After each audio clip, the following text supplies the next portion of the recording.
To me, cyber is the number one.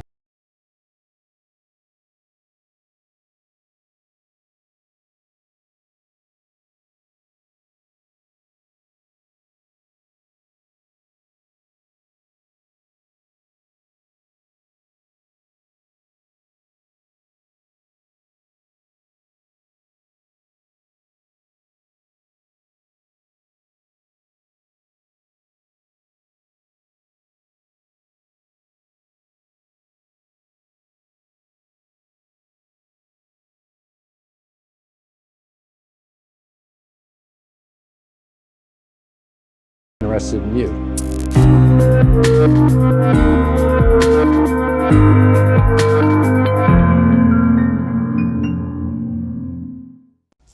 I'm a little bit unusual in the Army. I'm actually an engineer officer, but when I was a colonel, I went over into the combat side, commanded a brigade combat team in Iraq, 2nd Infantry Division in Korea, and they said, Ed, we want you to be the Army Cyber Commander.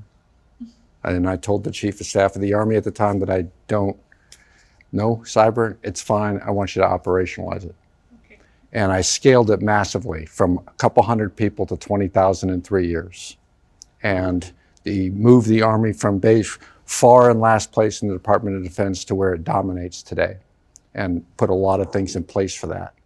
The reason I bring that up is my cyber experience comes from the operational side, which at the time, probably the pinnacle of the operational piece is in 2016. At the time of ISIS, the Secretary of Defense was really hard on my boss at the time, Admiral Rogers, who was the Cybercom Commander, Director of National Security Agency, over doing something about ISIS. And he eventually turned to me and said, Ed, you need to fix this. And I created this task force called Task Force Ares. It's a top secret offensive cyber task force against ISIS. It still exists today, but it's been outed, which is why I can say it exists, right? And that's because I've been on this kick to expose offensive cyber operations a lot more. I say that because when I talk about cyber, realize often I come at this from the offensive side. This is how I learned about it. This is how I know. And one of the big things that I learned is the offense doesn't talk to the defense. And the offense operates in a very high intelligence world, and the defense operates down here, and they don't talk to each other. So everyone in this room, cyber is important to you, and it's one of these things, like even if you're not interested, it's interested in you. Because some of you probably know somebody who's been scammed, or their stuff stolen, et cetera. And I can talk about how all that's done. So the first thing I start off with, to me, cyber is the number one threat against businesses, certainly in America, I'd argue the world, because the ransomware gangs have become global. They've become much more dangerous over the last couple of years, because what's happening is the lack of penalties in these countries that have Eastern Europe, Russia, China, Iran, North Korea, they're sponsored. A lot of them meaning they're actually nation state hackers that are now working at night in the criminal gangs and bringing all the skill sets from national actors to the criminal side. Now, why is this so hard? I normally explain to people when you're dealing with nation state hackers, I'll just use a U.S. example, and I'll keep this obviously unclassified. I would normally bring all the generals in to do something like this to expose them to cyber. I'd bring them to a real operation. And I'd say, stop before you brief. Tell them how long we waited to get access. 3 years. People go, 3 years. Yeah, that's 7 days a week, 24 hours a day, 365 days a year, watching for somebody to make a mistake. This is why companies can't survive against a nation state. Then how long did it take us once we opened to get in, to be in? 10 seconds. What does that look like today? Thousands of machines. Now imagine that expertise to do that has entered the criminal markets, and it's been commoditized. You can buy accesses, you can buy passwords, you can go to the dark web and buy almost everything. And there's people that specialize in it, and they actually offer rebates and insurance if it doesn't work, and all kinds of, it's really pretty wild right now. So I bring that up. So how do you protect yourselves? Well, the first thing that I find in the defensive side, and to tell you how personal this is for me, is yes, I was the Army cyber commander when the Pentagon was hacked by the Russians. You're like, okay, how does that affect you? Because the Army's executive oversight for the Pentagon. So all of a sudden that became Ed Cardon's problem. And that's when I learned a very valuable thing. your network looks normally nothing like you think it does. Because people hooked up stuff over the years and we thought it looked like this. Then when we finally mapped it, it didn't. And when I realized, after going back and studying this, that most people have no idea what their networks look like. Doesn't that sound a lot like AI? Like, where's all the data? It's all over the place, because if you don't know where the networks are, you don't know what data is coming off and how it's moving. So one of the first things I do, make sure you understand your network, what data is traversing the network, when. And if you have that level of visibility, you already have the first level, because you cannot find an anomaly unless you know what it's supposed to look like to begin with. The second part that I talk about is this challenge with information technologies, which is getting harder meaning tougher to hack. Operational technologies, which is still a disaster, my words, meaning most operational technologies, I'm talking about these type of things right here that are controlling infrastructure. And all these, a lot of this stuff was built with security not in mind at all, right? So when you look at it, like, remember the big Target hack? It was hacked to the air conditioning supplier, right? So this is the operational technologies. And now I would put a third bucket on this. What AI do you have hooked up on your systems? And I'll talk more about this in a minute. So when you look at the network, I'm talking about this entire piece. It's not just the IT, the OT. For many of the businesses, a good question to ask is, what suppliers are connected to your network? And we connect them for ease of use, not security. And it's okay to connect them, you just have to do it the right way. So I always use what I call the 3 R's for defense. The first one is resilience. Make yourself hard, because hackers are lazy. I know them pretty well. Lazy meaning they too are paid by the hour, right? If something's hard, move on to the next target, right? Why am I spending all my time over here when this is softer? So be hard. The second part is, if it's super important, be redundant. Now, the way I describe it is, I'm used to this in the military, right? So I'll use the example of the M1 tank. If the entire electronic system is crashed in the tank, you can still fire the rain gun with the blasting machine. So that gun can fire manually. This is redundancy. That's the second part. And now with cloud, you can have what's called regeneration, which is what a lot of people are using against ransomware. So if you build that regeneration structure correctly, you just flush your entire network and reinstantiate one. But you better make sure your backups are good before you try that. And yes, the criminal element knows all about the importance of the backups. The third part I'd like to talk about is security is often viewed as compliance. And compliance is nice because it's quite open to what I call machine learning or automation. So like, you automate it, but it's a check rather than a maturity model. A maturity model is, what are the, not just the IT processes, but what are the human processes that are implemented for security? So an example would be two-factor authentication, right? Some form of two-factor authentication, whether it be, first off, you have things that have none, but it could be as simple as, well, are you using chat, are you using biometric, what are you using? It doesn't really matter. It's a maturity model. So obviously you could have you build it up based on cost, based on the threat to the data. And I am big on, not everything is Fort Knox. There's some data that doesn't matter. You protect the data, that's the crown jewels. The third thing I'd like to mention is, I approach IT and OT and cyber, it's operational. It's not something stuck in the CIO. This is what people often do. It's like, oh, who's responsible for this? Let's give it to somebody.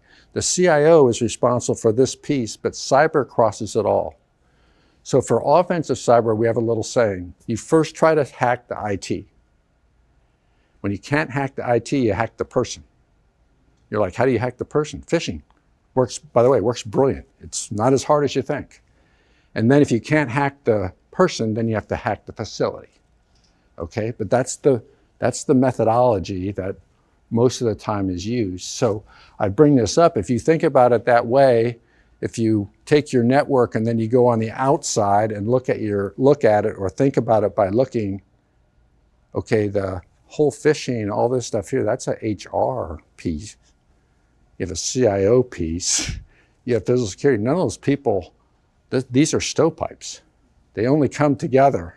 This is my counsel to CEOs and CEOs. You're the integrator. You may not realize it, but you're going to realize that when something happens, because unless you have some sort of process that is cross-cutting. I cannot overemphasize, if you look at it as operational, for those of you running organizations, is to run simulations. These don't have to take 3 days. They could take 2 hours. But basically, pretend like you're hacked. Who does what? You would be shocked. Like, I worked with a couple of Fortune 500 companies on this, and one of them, they made this decision they're going to pay it in Bitcoin. I said, do you know how to buy Bitcoin? And they turned to their CFO, like, how do we buy Bitcoin? Right, and it just shows you that, like, if this had actually happened, they had this system, but they didn't really ever exercise it. They had no idea. And I often start like this: for all of you, you should have the number to the FBI. The FBI is responsible for these kind of actors, and they will help you. A lot of people treat cyber as a cost center. We're costing security, and this is why it gets cut. There's a few companies, one really large one like Apple, that treats security as a competitive advantage. So a lot of people know, if you haven't listened to Tim Cook talk about that phone and how the steps they go through to try and make sure it's secure, can it be hacked? Yeah, it can be hacked, but it's hard. And you remember the big kerfuffle over the incident down in LA where they said, you have to give us the stuff out of the phone, and the FBI paid the Israelis to hack it, et cetera. That's because Apple believes in security, and everyone knows it. And that became a big selling point. If you notice, a lot of the DoD phones are what? Are they Apples or Samsungs? There's a reason when you have a competitive advantage in security. So just offer that you think about it as competitive advantage. I'm going to close with the keys of success, then I'm going to switch over very quickly to the AI side of this.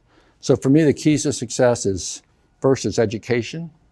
I start with this belief that if you start with the belief that everything can be hacked, you're in a good spot.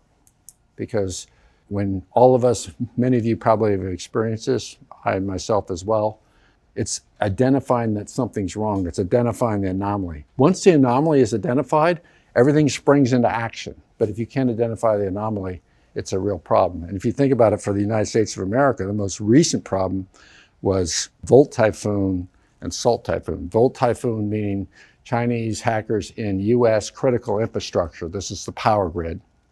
Okay, it's public all over the place. And they've been in there for over a year.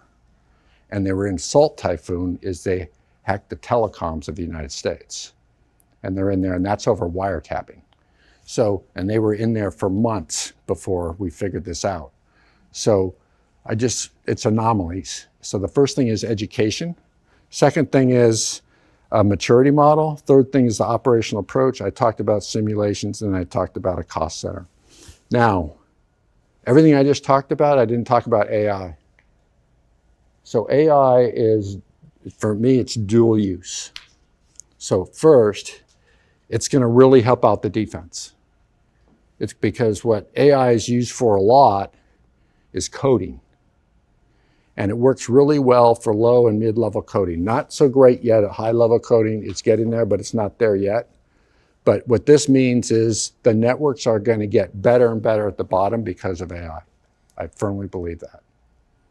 The problem is, if you flip over to my offensive hat on, what used to take one person a little bit of time to create some malware, they can use that same technology to create 1,000 pieces of malware in seconds.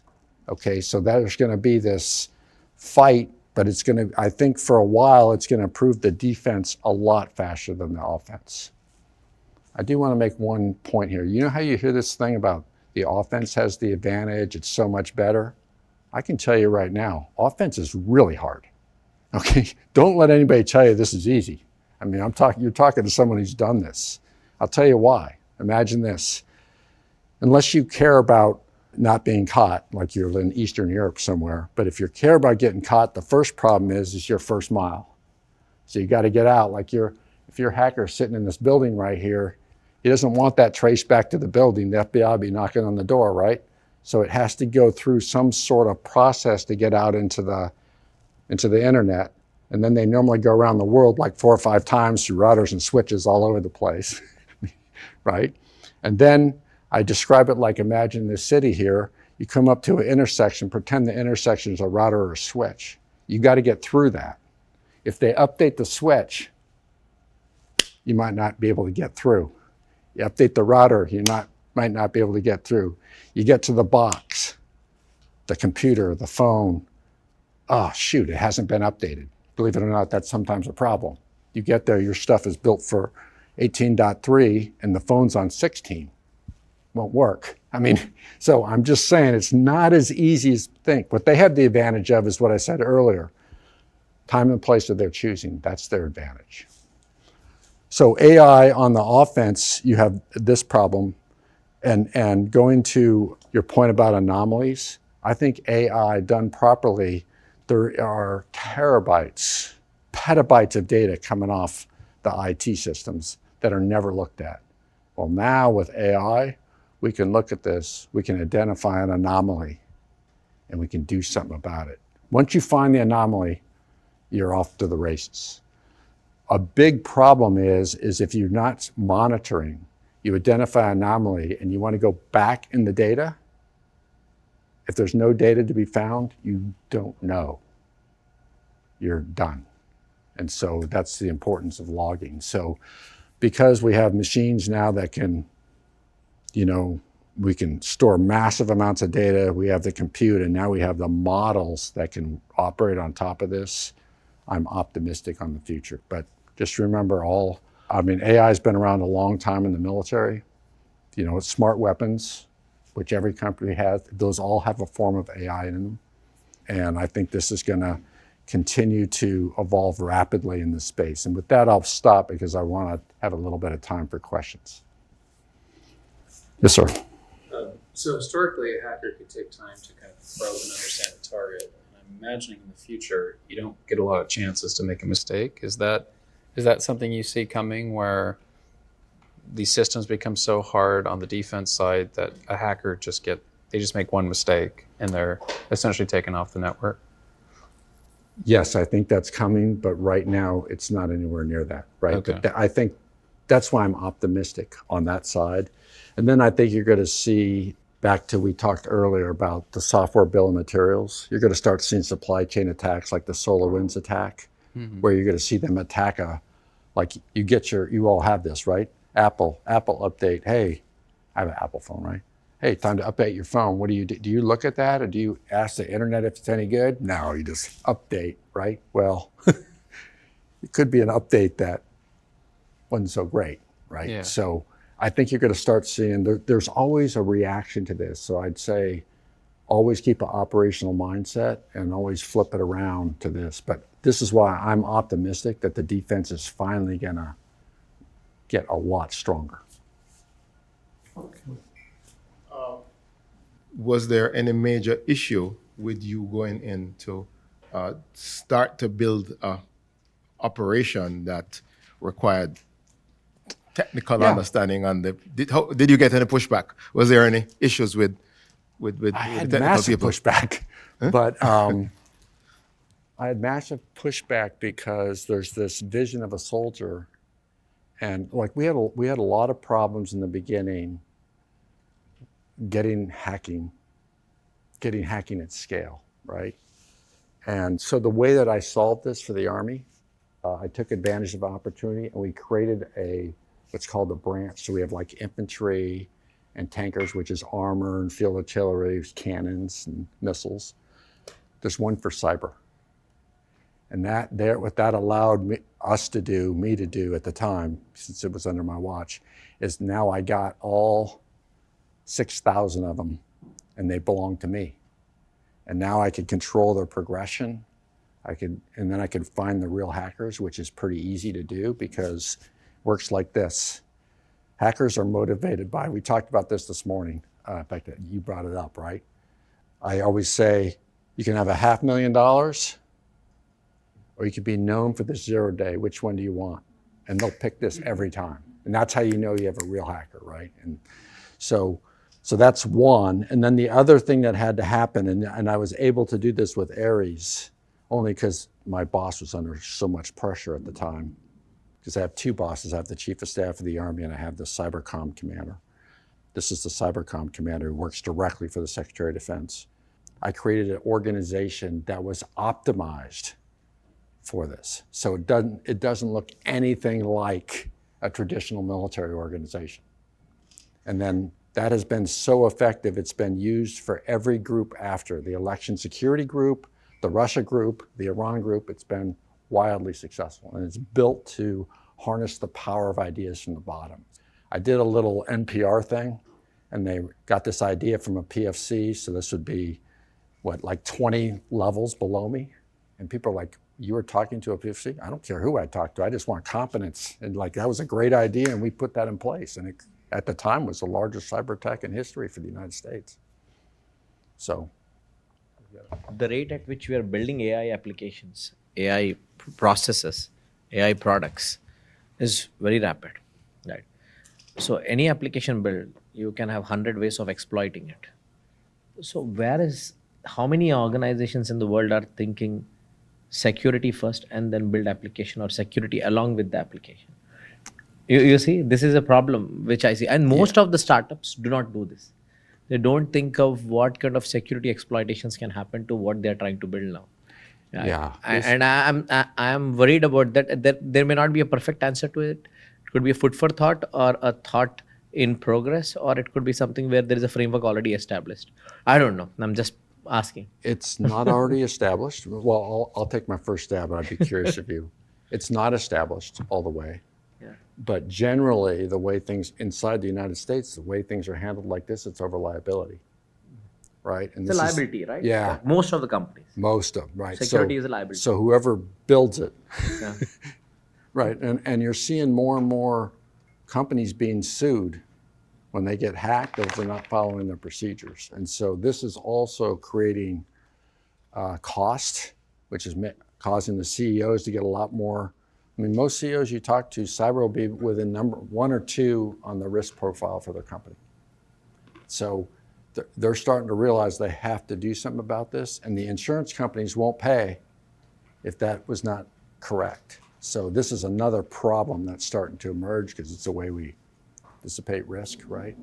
But we use it called secure by design. So I think you're going to see a lot more of this going forward. And I'm starting to see, at least inside the government, used to be least cost. Now it's like, now we're going to test this, and it's like most effective and secure, right? So a little different model than we were using before. In general terms, while you're building, you're also writing security rules. Mm-hmm. And your build, then the A/B testing you're doing, mostly is focused on security, not only in productionizing and getting the value from the customer, right? So that's the general perception. But are there any frameworks, or are the companies doing it?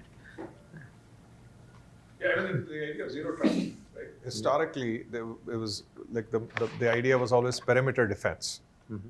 You know, like you think of the olden days, right? You had a kingdom, you had a country, you had a boundary, and you had perimeter defense. Organizations did the same thing. There was this idea called firewalls. So we built firewalls.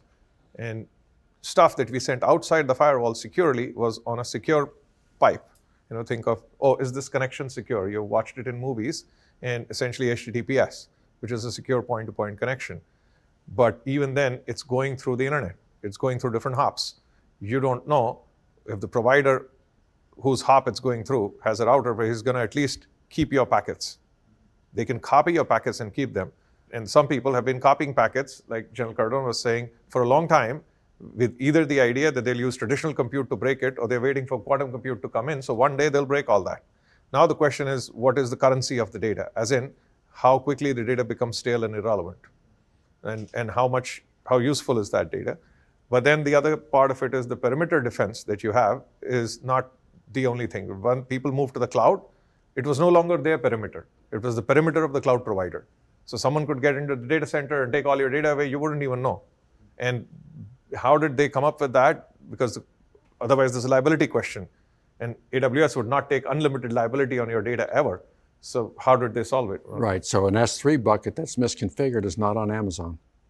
That's on the whoever did that. So this is they're all like, we just provide a platform. You're responsible for the cloud security on top of it. The zero trust though is really important also though for AI, because it forces you now you have to tag your data for access, right? So it's all based on authentication, knowing who is going to log in. It's based on encryption and it's based on segmentation. So segmentation is really important because it says who has access to this data. Then you can tag this person as authorization for this data. This is how it works. The reason a lot of people are having troubles with zero trust is they never tag their data this way. They'd like to put it in a big lake and give everyone authorization all the time. And that's what happens then. I mean, a classic example of this, which was a national security disaster for the United States, is this is what Snowden did. So the National Security Agency had this in parts of their data were in big buckets, right? They never thought anyone would do that it'd be an insider like this, right? And he was able to grab all this stuff, I mean, terabytes of information. If there was a zero trust network built inside there, and why did they do that? Because they were depending on firewall, clearances, human clearances, SCI or top secret clearances, and facilities. That's what they were depending on. Well, zero trust, it assumes you're hacked. So do we know who you are? Can we verify it's you? So if it's you, everything you do is encrypted, and then you only have access to this data. But most people don't tag their data that way, but machines are going to help with this. This is another area I think where AI is going to be super powerful. I was thinking there'll be organizations which will come up, there'll be more certification which will come up, apart from the cloud providers, saying which could be new startups, which will come and say, hey, I'm certifying you, and these are the controls which I'll be measuring for you, right? Another startup idea, I'm just throwing out. Yeah. Yeah. As much as startups are in that space already, there's several startups that are trying to do this. The question then becomes, who do we trust? Yeah. Exactly. Right? So you have a startup. Who's behind the startup? Whose money is behind the startup? Who do you trust? Yeah, so I want to make two parts. One of the problems the CIO has, most companies have somewhere between 20 to 60 different companies providing some degree of security products that don't integrate with each other. But for the Defense Department in 2016, there was a report called Deliver Uncompromised. And what they realized is a lot of the defense industrial base was being attacked by foreign adversaries. And so they created this program called the acronym CMMC, Cybersecurity something model, right? Now there's an entire ecosystem built around this, and you must be certified. The 80,000 companies that will have access to this will have to be certified to be able to bid on contracts for the Department of Defense. And there's different levels and everything. And this is how they went after it. They created an entire ecosystem to improve the security. And it's their NIST standards. It's not like they created a whole nother set of standards. It's NIST 800-171, and it must be validated by a third-party auditor. And then if you have that, then you're allowed to bid.